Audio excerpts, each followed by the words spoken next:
All right, so hopefully all is going well there. Sorry for the pause, I was looking at all of my stuff. I always try to double check and make sure that I've got everything operating and the mics work on both scenes. There we go. Okay, so hello Kyla, how are you? I just saw the rest of your family. I hope that you're having a great time at the parade. This is your substitute lesson, your online YouTube lesson. This is the 13th of September. That sounds like a song somehow in and of itself, the 13th of September.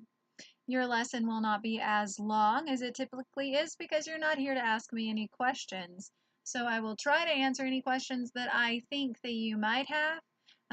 But just sitting and watching me talk for 30 minutes isn't necessarily the most exciting thing you have to do in your week. So my goal here is to give you encouragement, to recap what we talked about last week, to move ahead a little bit. And if you have any questions that I didn't cover, then feel free to send me a text. Let me know, okay? And I will see what I can do.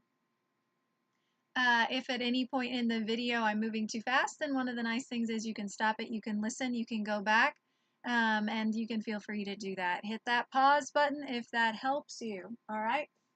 Last week we were working on the minuet in F, and we talked a lot about Leopold Mozart, and we looked at his picture, and you decided that you didn't think that he looked very awesome, right? It seems like we were still finishing that one this week, so as a recap, I'm going to go ahead and I'm going to play it as well as I can the later in the day we get. The hazier I get. That was one of those expressions that YouTube likes to pause as the still graphic for these videos. So I bet I'll be seeing that one when YouTube says, hey, what picture do you want this video to have? It'll probably be that one. Lovely stuff. All right, so I do have the camera directly above my head. I'm still working out some of my angles, but this way you can see pretty much what you see when you're playing the piano. Your songs may go out of range, but I don't think so. We're going to try. I'm sorry if my head gets in there every now and then. I'm still working on how to make all of my angles work just perfectly. All right, so your minuet in F should sound very much like this.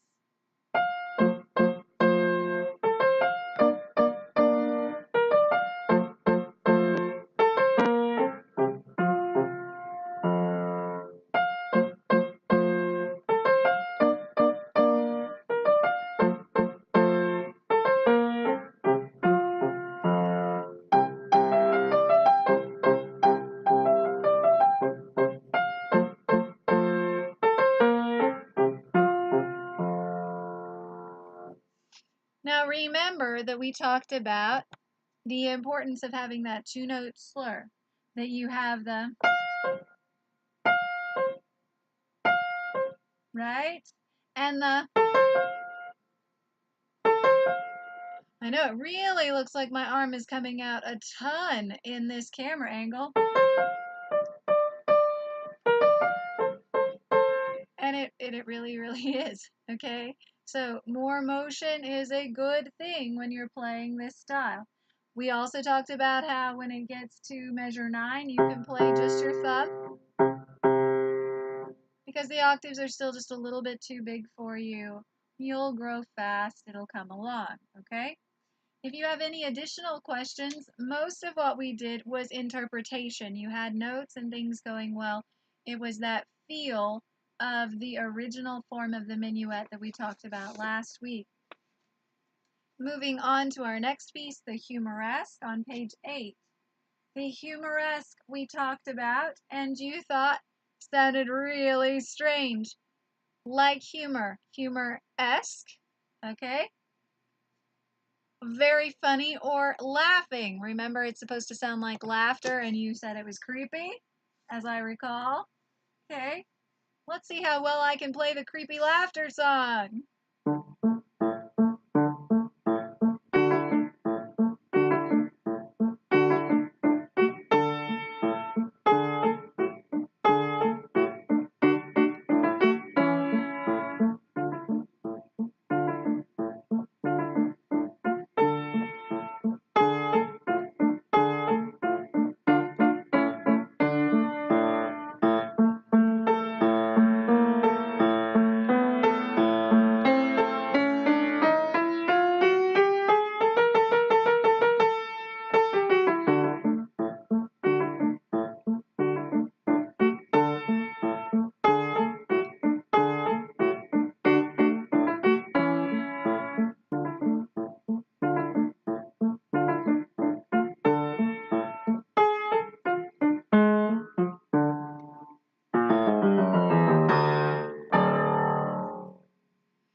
All right, so that way you got to hear it all the way through. I know you've been working on it. So now what we're going to do is we're going to go back through some of the details that we would have talked about tonight. You may be getting some of the rhythms wrong, or you may be missing some notes. Of course, I don't have any way of knowing that at this moment, but I'm going to assume that if you heard it and yours doesn't sound like what you just heard, you can go back, listen to it again, follow along in your music, and see if you can find where you're missing the note or the rhythm. Okay? So you can do that by comparing yours to my performance and catch any missed notes before next week so you can pass the song when you come in person next week. Other details that we would have been talking about tonight in person, I'm going to go ahead and see if I can switch and pull the music so that you can see it. My copy here has a cover that's falling off. I'm just going to pull it out of the way. So on the humoresque, we see that it's not catching up just real great. We've got this SFZ. Remember that stands for sforzando. There it is. Sforzando. You'll see that several places. You see it in the measure after that. You see it at the top of the second page. There we go. Right there. Right there. You'll see it several places in your music. SFZ is sforzando. It means suddenly loud, suddenly forte. All right?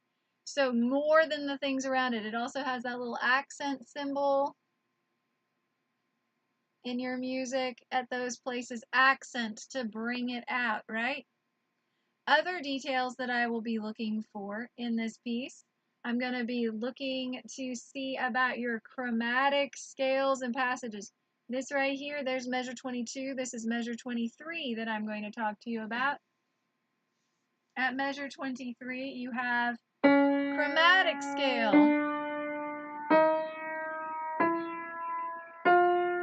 That note is E sharp, right? E sharp is also known as F. Why didn't they just say that? It's a theory thing, okay? So it's C sharp, D, D sharp, E, E sharp. Then F sharp is in your key signature. G, G sharp, A, B flat. And then you're back in the regular key headed back to the beginning of the piece, okay? At the same time that you're doing that chromatic scale, remember the word chromatic means 12. It means 12 half steps because there's 1, 2, 3, 4, 5, 6, 7, 8, 9, 10, 11, 12 half steps, half pitches before you get back to the octave. So a chromatic scale means to be using the 12 tones, okay? Not the 8, but every half that is possible. Back to measure 23. On that chromatic scale, you're going to be going from mezzo forte, and then it crescendos to forte. So you've got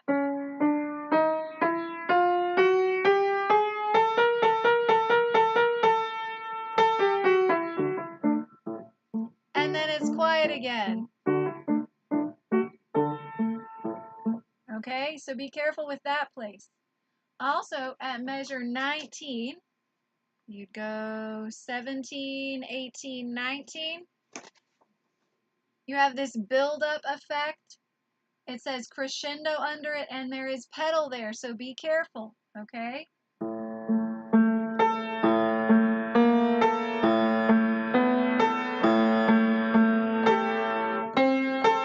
Missed a note. Let's try that again.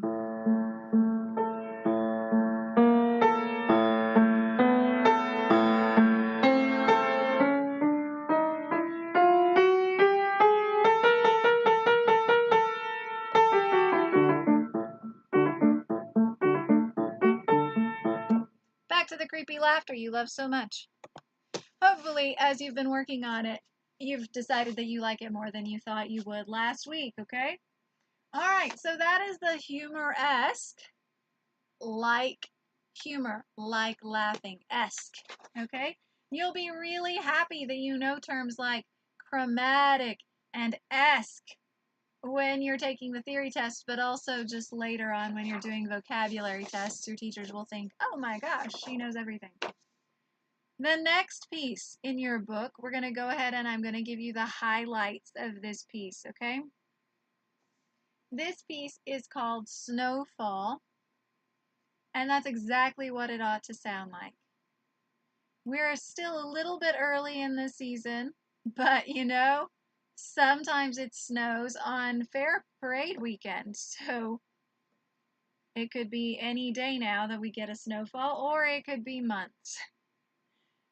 One way or another in music, we can create snow anytime we feel like it, if we use the right skills. Remember that when we have a piece like this that's snowfall, that it's supposed to give the impression of falling snow. And the notes themselves don't always do that. It's the way that we bring out that idea that helps. For example, if you thought of words that go along with snow, you probably wouldn't say elephant or ocean. You wouldn't have heavy kinds of sounds. You wouldn't say that snowfall is extremely loud. The wind can be loud, especially here. But the snowfall is usually a very gentle, soft, cold, those sorts of ideas. So be thinking that and how you would interpret this piece, okay? Now, I'm going to go ahead and I'm going to play just the left hand of this piece.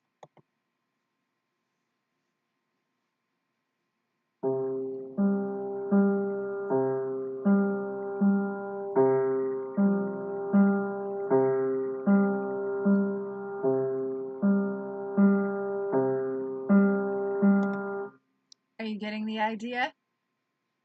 Left hand not tremendously difficult. In fact, kind of similar to the piece that came before it. That idea of ostinato, continued repeating pattern, right? But you must be careful. When you have a pattern that goes very simply back and forth, you'll need to make it a little bit louder sometimes and a little bit softer other times. So it's growing and coming back. Otherwise, it really gets very, very boring to listen to, and you don't want that. It does switch, and then it goes lower. Okay, so there's nothing in the left hand all by itself that's a tremendous issue, all right? So let's go ahead and let's look at the right hand by itself, okay? Right hand is not going to start on this C. Here's middle C. Here's high C. Here is the starting C for this piece. So make sure that you're way up here, okay? Trying to keep my head out of that camera shot. Okay.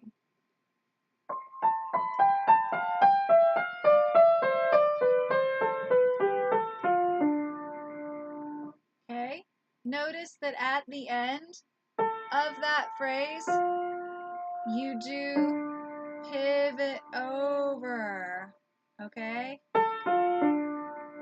See it in slow motion? You love stuff like that. Now,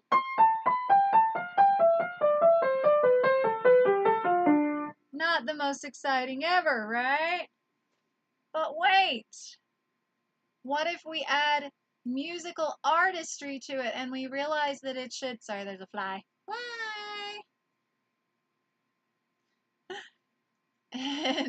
And we realize that we can make it sound like falling snow, right? Not just individual notes. Let's see what that would be like.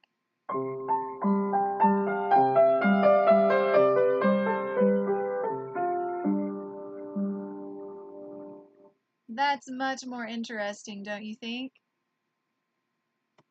So, when you're doing it, it should push forward a little in your tempo and then pull back. Like the snow is gently being blown towards you and then it comes back. the snow is falling not straight down, but a little bit in a pattern, right? And it can even be a little unpredictable, okay? I'm going to go ahead and I'm going to play the rest of the song for you. Don't just listen to the song. Make sure that you read through the song. And if necessary, don't listen to all of this next part until a few days have gone by and you've had a chance to read it, okay? Here is Snowfall.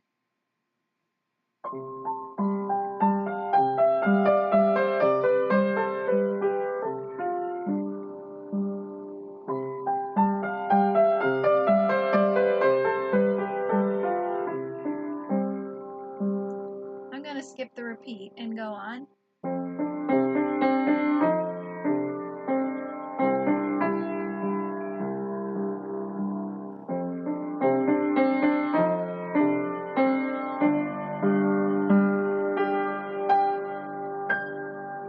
And yes, it did go G, G, G, G, G, G.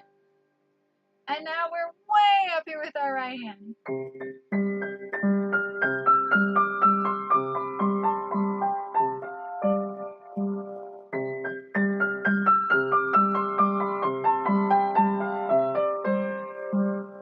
Surprising. Remember the word loco at measure 25 doesn't mean you've gone crazy. It means as written. Okay, so it's no longer the octave higher. E flat shows up, surprise.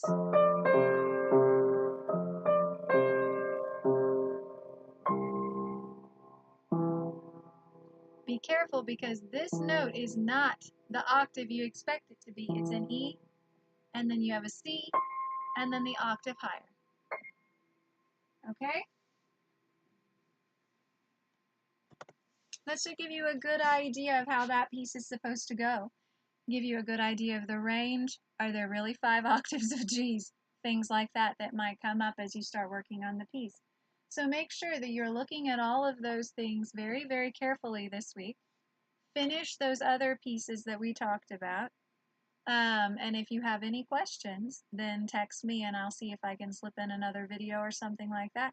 Or at least I'll know what to cover when you get to come again next week. So I hope you had a great time. By the way, in order to get credit for your practice days, you are going to have to give me the secret password. All right? And the secret password this week is fiddle faddle. I know it, right? You would never come up with it on your own, and that's the point. The secret password is fiddle faddle. So I'll know if you watch the entire video because you'll know your secret password. You might want to write it down. Other kids have forgotten to remember because it's a bizarre word. Okay, so you might want to write that down just in case. And I will look forward to seeing you at your regular lesson time next week. Have a great week, Kyla.